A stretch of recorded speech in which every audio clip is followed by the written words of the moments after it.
Hi guys, welcome to my YouTube channel. Today I am going to talk about iPhone's latest phone. Every year, Apple reveals at least 4 new versions of the iPhone with its own exciting new features. But compared to past years, this year's standard iPhone 14 is in fact incredibly similar to the older iPhone 13. If you own an iPhone 13 and are considering an upgrade to the newest model, or don't have either and aren't sure which one to buy, here's a full guide comparing them.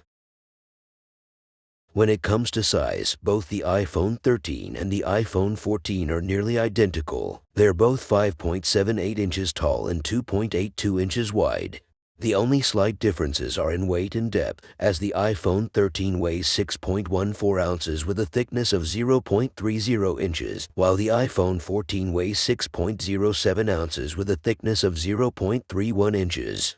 The iPhone 13 and iPhone 14 both have 3 cameras, one selfie camera above the screen, and 2 cameras on the back. Those back cameras are pretty much the same across both models. The difference is that the iPhone 14 adds a photonic engine, an extra processing step that helps your photos look crisper, and an action mode that automatically stabilizes shaky videos. The iPhone 14's front selfie camera also now has autofocus, which helps you take clear photos even when you're capturing different subjects at different distances. The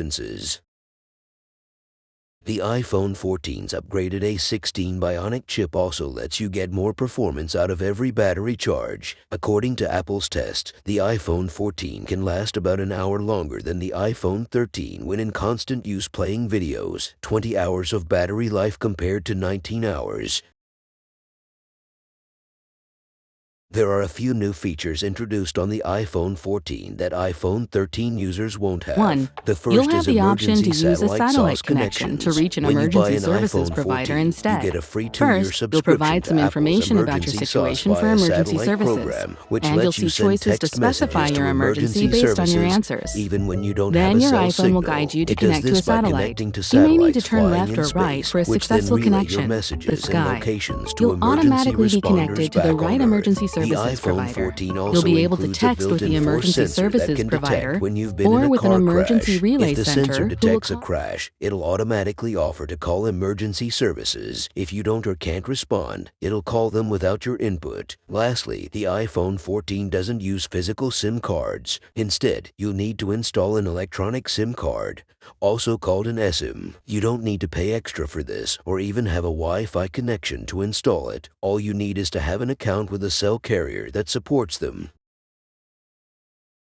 If you already own an iPhone 13 and it's still working well, there's not much reason to buy an iPhone 14. They have nearly all the same features, they're the same size and run the same apps. But if your iPhone is breaking down or a few years older, the iPhone 14 might be worth the investment. It's only $100 more than the iPhone 13 and comes with a fantastic camera and one of the best internal chips you can buy. No matter what you pick, Apple will support both the iPhone 13 and iPhone 14 for years to come. There's no rush to buy either, since Apple won't reveal the iPhone 15 for another year. You've got some time to decide.